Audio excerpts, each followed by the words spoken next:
everybody in? Yep. Okay. Um, I guess I'm going to do introductions here. So my name is Jennifer. I am an occupational therapist with the Calgary Ambulatory Lymphedema Service, but I have another hat and I'm a director with Alberta Lymphedema Association as well. So I'm going to be introducing to you our speaker for today. Her name is Lori Harmon, and I have had the pleasure of working with Lori over the many years. I've been a therapist with CALS, and she's been a very engaged manager with the Alberta Lymphedema Association, working for in the medical surgical department, I suppose you call it that. And it's been a pleasure just seeing how she's been able to just try to make sure that the limited funding that is available through ADL is certainly tried to be dispersed in the most appropriate way. So I've had the pleasure of engaging with her in those ways, and she's been um, really helpful in making sure that some of the patients receiving the garments are getting the best options they can. So we've gone from just having, it has been, it's a pleasure working with Lori because she's been able to help me facilitate really good care to our clients. Certainly optimizing the care that's available with the funding through ADL. So go ahead, Lori. I'm looking forward to hearing and engaging with you here with everybody else. Perfect. Well, thanks so much, Jen, and it's been a pleasure working with you as well. Um, I am a registered nurse. I've been with AADL for, oh gosh, it's going to be 11 years in October, which is really hard to believe. My background has been pediatrics and women's medicine. So when I came to AADL, I was very green when it came to compression garments and specifically lymphedema clients. And although this is not a large population as far as our program goes. We recognize that the need is there. We recognize the vulnerability. And one thing that I have endeavored to do is really work with those therapists like Jennifer at CALS and Heather at the Chris Clinic in Edmonton to ensure that the products that the program's funding is appropriate. We review our product list every couple of years with our therapists who are the frontline staff who work with all the clients that require them. And we're really dependent on their feedback to let us know what actually works and what doesn't work and where we should maybe consider directing funding. So having said that, I'm really pleased that in another month we're going to reveal our approved product list for 2025. I'm just looking at it right now, we've had a few products added to the product list, including a nice fitting fee, which was missing for our custom garments. So I'm very pleased about that. And we've had an increase in a number of the products, a number of funding for those products. There's been a couple products. We've added some gloves or zippers for some gloves, which I'm really happy about. And again, that fitting fee. There was a couple products that were retired according to our therapist that hadn't been used in years. But overall, I think it's a really robust list. And we worked with both our frontline staff and the vendors to make sure that we were providing a good quantity of funding for these products. So this is for the custom garments. And we also did an update to our ready-made garments, which is pretty much not as applicable to clients with lymphedema, although there's a few lymphedema clients who are using some of the ready-made gauntlets and sleeves. And we've also done pricing increases in that area as well. So really pleased with that. It's taken a while because we've been in the queue with Alberta Blue Cross, who does our adjudication and our pricing updates online. So it's finally here as of June 1st. So I'm really happy about that. Um, the other couple things that we've been working on this past year is licensed practical nurses being authorizers for compression garments. And we've done a lot of research with regards to licensed practical nurses, recognizing that they are part of a college and allowing them to authorize for custom and ready-made compression garments. And of course, if they are not experts in lymphedema, they would have to have a prescription from a nurse practitioner or a physician before they were able to authorize for those garments. So we're happy to add LPNs. That will occur probably later spring, early summer. And with regards to any other disciplines being added as authorizers for compression. We don't have any updates at this time. One of the things that we hear about in the community is the lack of authorizers and the wait times for the assessments for lymphedema. As a funding body, we don't have any control over that. And so we're trying to work as best we can to provide authorizer training. I was just saying to Allison before you all joined that typically we do AADL authorizer training once a month.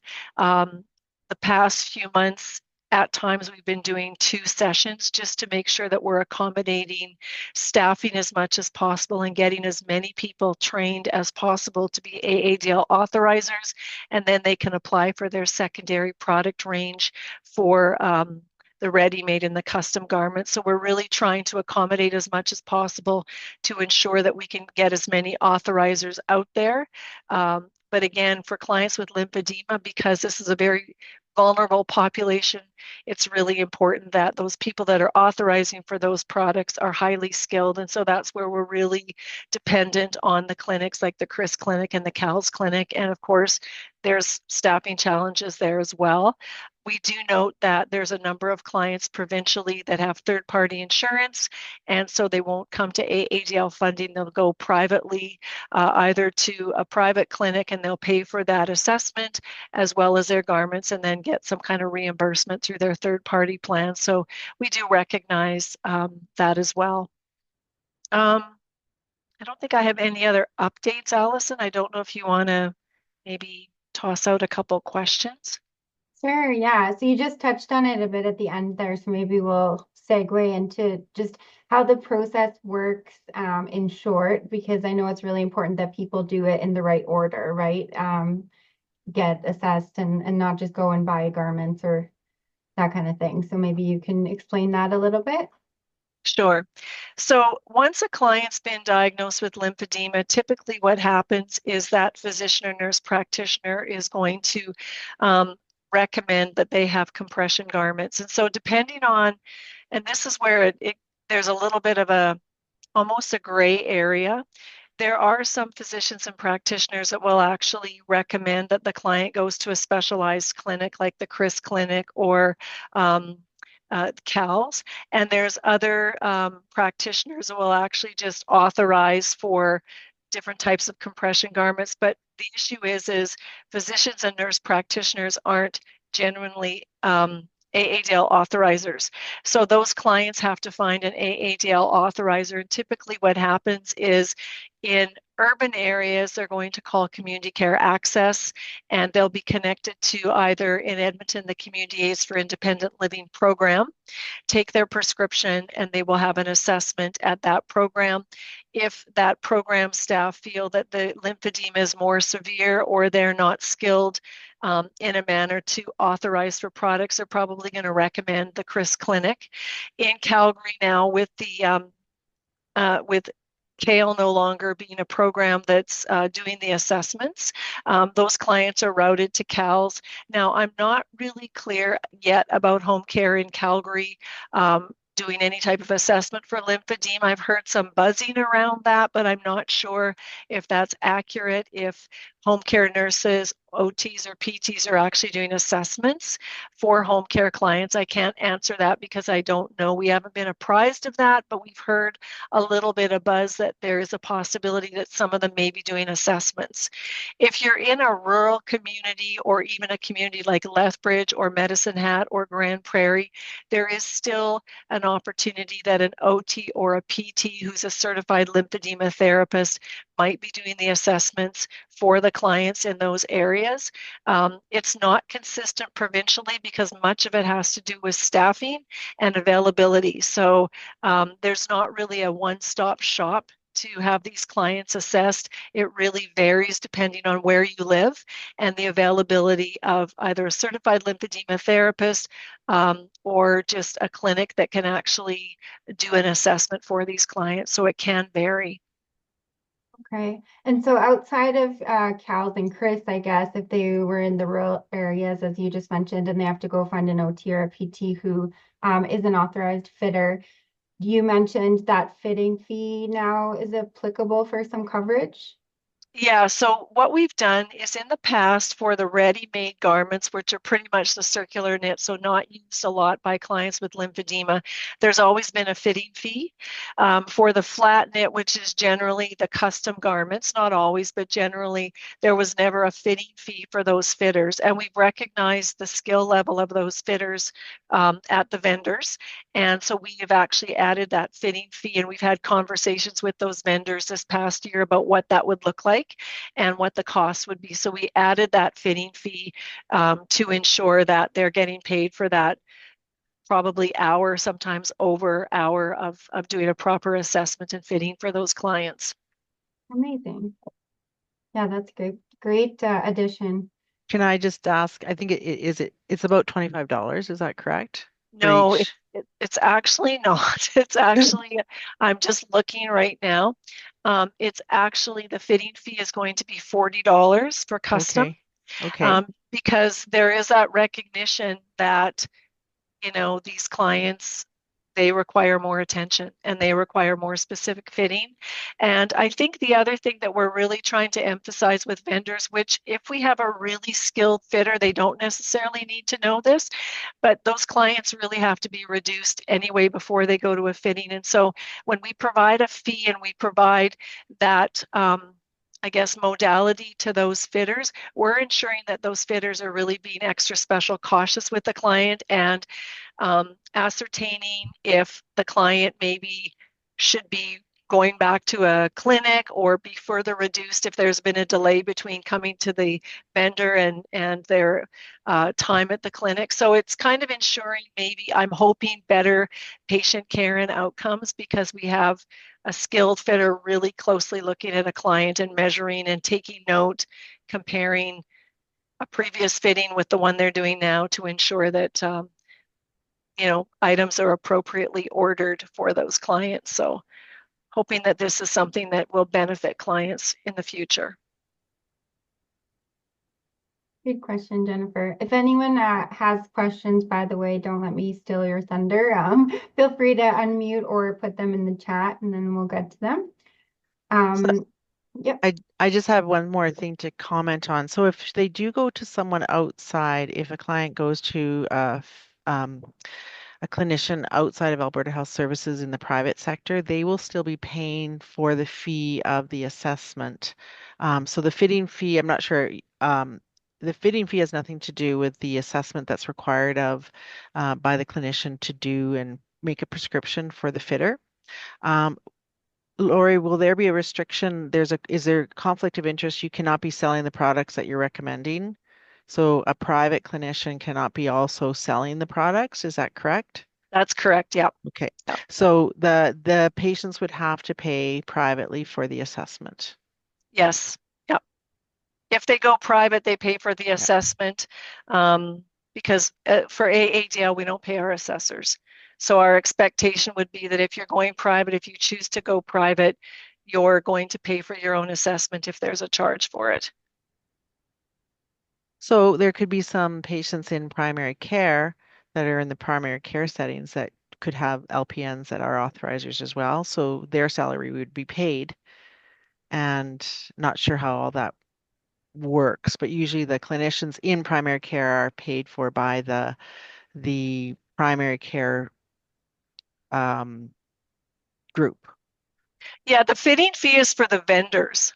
Yeah, Like no, it's, it's nothing to do with yeah. the fitting fee. I'm just Okay. making sure that patients are aware that the distinction between, like, so it's you wait on a waiting list to see Chris or Cal's. Well, waiting Yeah. list in Cal's for sure, but it is nice. It's the only difference is that you'd have to pay that fee, and whatever that fee is set by the clinician. That's all. Right. Yep. Whatever that is. Yeah. It's not something we pay for. No. Yeah. All right. So if a person is in a, in a rehab center or in an inpatient setting, it is possible that their evaluation will just be part of the scope of practice of the facility that they're spending time in. Is there a list of private authorizers available to the public, or do we find that perhaps Allison on our ALA site is it declared? think it's still in the works. Okay, so that's ongoing. I'll let Lori answer that question. She sort of mentioned it, touched on it at the beginning. Mm-hmm. Yeah. Yeah, we actually don't publish a list of authorizers, whether they're public or if they work for Covenant, Allied, or Alberta Health Services. One of the issues we've had in the past, and which is ongoing, is that authorizers move around a lot and they don't always let us know where they're working. And so for us to consistently keep a list of people is almost impossible, unfortunately. We encourage them to advise where they're working and if they've changed workplaces or if they've been redeployed, but it's not consistent at all. And so we don't keep a list. We know who our authorizers are, but if we had to nail down where they're all working, we probably wouldn't be able to because of lack of reporting. No problem. As a vendor, we all keep our own secret lists anyway. Yeah. Yeah. It's true. It's true. It's in our So, best interest to know what's out there anyhow in our communities and what our resources are. Yeah. sure. So when you were mentioning, Lori, the custom garment process and the fact that there will now be a fitting fee paid to the vendors who can provide that service, and thank you for that. I'm sure they'll all be very happy because, they've gone a long time without that. Yep. You mentioned that your hope was that these particular vendors would have the ability to identify if a client was going to still require a reduction before being fitted. Is that information published, shared? Is it part of the criteria for being a custom vendor? Because ironically enough, the company I'm working for, I have just applied to become a custom vendor, or we have, and it'll be me. But I didn't see that in my application as I did it. And I worry because just as there are, you know, different levels of skills and expertise in all fields, I have a great concern for that. Because having been the manufacturer's representative previously several times, I know that that's just not going to happen, but I'd like to see it where it was enforced or communicated. So in our policy, it actually indicates that there's a time where vendors are supposed to actually fit clients between 8 and 11. Mhm. But there also, if there is something that has come up during the fitting that a vendor is concerned about, they're supposed to contact the authorizer. And Okay. that would be anything from, maybe this is a client that they did measurements on the year or two before and the measurements have changed. That would be criteria to call an authorizer because obviously something's going on that maybe hasn't been dealt with. Or maybe the client left the cows clinic at the end of February and now they're coming in for a fitting and the vendor's thinking, well, it's been almost 3 months since you left the clinic and now you're coming now and we're wondering if maybe there's a further reduction because it's been a period of time. So I think in our policy, it does say that anytime there's a question that a vendor should never go ahead and do a fitting. If there's anything that seems untowards or they're not settled with when it comes to a client, including a client maybe refusing to be measured, they should contact the authorizer. All right, then we will just hope that that happens going forward. Enough said. Excellent. Well, looking forward to seeing the new release myself. And I would be right up there with Jen and thanking you for the many years of service and knowledge and advocacy, because certainly I would say this piece of the program has improved dramatically in the 11 years that you have been working with all of us. So thank you. You're very welcome. Onward and upward, right? That's right. We still have a lot of work to do, in my opinion, but Well, that's okay. But there's only so much money, and then it's attached to time and inclination. So we all just keep grinding at it and hoping to make it better for everyone. Mhm. that's right. Yep. Yeah. Thank you. Lori, do you have any insight into the impact potentially of LPNs being approved to be authorizers? Like, is that a large amount of people that have shown interest in it in different areas of the province, that kind of thing? So that's a great question. So I think the most impact we're going to see is actually rural Alberta. And I want to just put a caveat on rural, would be anything outside of the major centers of probably Edmonton and Calgary, recognizing that Red Deer is not rural, and neither is Lethbridge, Medicine Hat, Grand Prairie, Peace River, and Fort McMurray. But in those specific areas, we recognize that there's a lesser amount of RNs, OTs, and PTs. And so adding an LPN dynamic to that pool of professionals is going to be very helpful. And I just want to stress that this has been a response that we've been working on over the course of years. So in 2017, I was approached by a few LPNs who said, why can we not be assessors and authorizers? So I put it out there to Alberta Health Services, Covenant and Allied Health, and the consensus was that there was no consensus and there was no agreement that LPN should be authorizers. Some people felt very strongly that they shouldn't. Others felt that they should. But now that they do have a college, and now that we recognize that there has been many nurses and even nurse managers provincially, and again, mostly in the areas outside of Edmonton and Calgary, who have said we have highly skilled LPNs and we would really like to see them become authorizers. So we put this out again, I guess about 9 months ago, and the consensus changed. And people said, yes, we can absolutely buy into LPNs being authorizers. So we believe that we're going to see the most benefit in areas outside of Edmonton and Calgary, and probably within Edmonton and Calgary, specifically at places like primary care networks. I'm sure we're going to see more authorizations, and in home care as well. Yeah, that's great. That's great news. My sister's an LPN in Ontario, so now I can lure her to the West and say, and she does wound is her specialty, but yeah, I'll be like, come West, now you have no excuses. I think there are Right. jobs and opportunities awaiting. Yeah. True. All the incentive. Lori, I just thought I would add, there's just you were talking about the availability of authorizers and how the flow of assessments happen in different areas.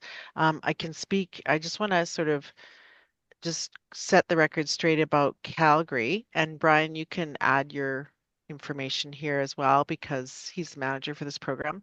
But the CCAL program is still seeing patients for lower leg assessments in Okay. Calgary, and we have a clinician that is dedicated to that. She happens to also be working at Cal, so we get to have her. She's transitioning between the two programs. So I don't know if there's anything more you want to speak to that, Brian. No, I was gonna come in a little. I heard that too. Correct. We have a part-time employee, so we're sharing that staff member with CALS. So there is certainly some availability for lower leg assessments for those people who are meeting criteria for AADL compression stocking funding. Yeah. But it's limited, and it has been limited for years. So it should be really no different than what it was before. It's a similar FTE, just that we're also supporting some clients. But I think my mic is down, so that might have been hard to hear. Sorry. And I can't speak for home care. As far as I know, they're not seeing anybody with a diagnosis of lymphedema, but they will see a diagnosis of chronic venous insufficiency, which we know can be on a continuum. So it is sort of we work with them fairly well, I think, and I think we have a common understanding of how and what each role of each of us plays. It's still not enough staff, but I think we have a working relationship there. Okay, thanks for clarifying that. In general, if you are a home care client and you have a diagnosis of lymphedema, they are likely going to refer to. What did you say? Sorry, Brad, I didn't hear you. If you are a home care client with lymphedema and you're looking to get your lymphedema treated, then home care is going to refer you to CALS. in the Yeah. Calgary zone Oh, only. Edmonton home care will support lymphedema.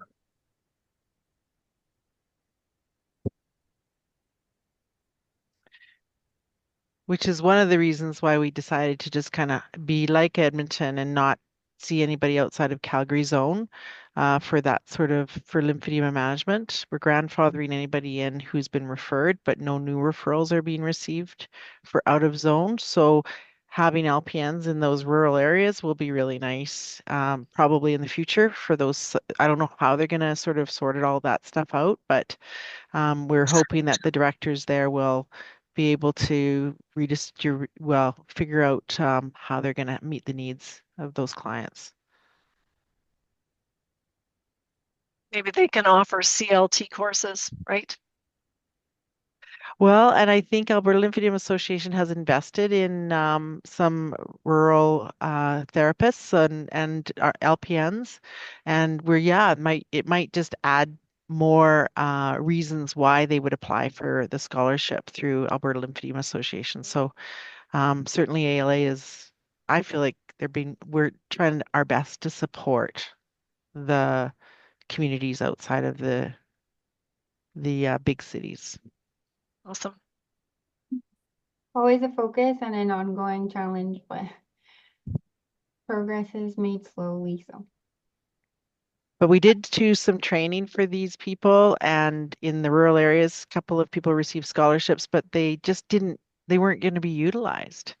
And they were LPNs and RNs, and they weren't going to be utilized in that capacity. So they moved on to different areas where they're not really going to be treating lymphedema. So it's a bit of a shame. It's kind of like we Yeah. need to kind of have the positions there, but then we can also offer the training. So it's kind of like maybe that's a role that Alberta Lymphedema Association can play is have here's like sweeten the pot or something to so that they can offer more support in those areas. Yeah. helping them get set up with their right. Yeah. Makes sense. I just wanted to mention something. I had a question about tariffs, not in this session, but there was a question about tariffs. And I've had a couple different emails from manufacturer reps that said that because their products were manufactured overseas, there was not an increase in pricing and there was no impact because of tariffs. So I just wanted to put that out there. I haven't heard from everybody, but the reps that I have heard from said that there's not a price increase. So I just wanted to mention that. Yes, good thing to note for sure. I know a lot of people were worried, and when you had shared that with me on our phone call at the Actually, time, I'd so be we stopped very the panic. happy to speak to that myself. Sure. So this is Kathleen. So I now work for a vendor in Calgary, but I have been a manufacturer's rep for Sigvaris, for Juzo, and I'm certified in all the major brands. So your big five that would be of concern. So your Jobst, your Sigvaris, your Juzo are all manufactured, or a portion of their product line, a serious portion of their product line is manufactured in the US. Medi, Germany, Bauerfeind, Germany, and some outsourced countries for all of them around the world, be it Brazil, China, Switzerland, all that crowd. So I know the Canadian Lymphedema Framework had a petition going to try and prevent tariffs on this medical product.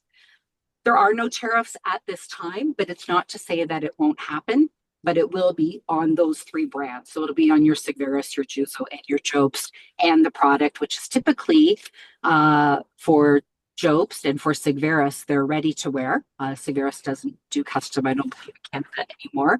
Juzo, however, probably 80% of their product, their custom product, so flat knit made to measure, because we do all do custom circular as well. But their flat knit made to measure, 80% of that comes out of the USA. However, they also own and have a vested interest in their German manufacturing, so that might switch so that they could avoid tariffs. But the news on the street right now, that's absolutely correct. Nothing at this moment, but I wouldn't rule it out. Okay. Thanks, Okay. Kathleen. Yeah. Kathleen, where are you working now? I work for Western Healthcare in Northeast Calgary, and I do community fittings. Matter of fact, I work in a doctor's clinic 3 mornings a week doing compression for them. and then I'm out in the community. But they messed up their application the first time and they checked off custom, but forgot to submit the appropriate documentation that should go with that application. So it never came to fruition, or they weren't on the list, and nobody noticed until I came to work for them. So that's just been resubmitted recently. So, prayer circle for Kathleen that she can get out there and do custom, because, of course, I'm trained in full body, right? And So, lymphedema is my Kathleen, are you specialty. the fitter? You betcha. Okay. Yeah. Okay. I am. But you know what? Even though I can't bill to AADL for made to measure, if there are questions, or someone needs some help or wants to know about garments, again, now I'm no longer tied to one brand, right? So so I really like that freedom, because I've always been very client centric, and I have pointed people in other directions, but now I can do it in full good conscience of disclosure. Yeah. Yeah. Okay. We'll be coming Which to you makes with it more fun, questions. because I love compression, and not everybody does, but I've had a passion for it for 30 years, so just get right back at it.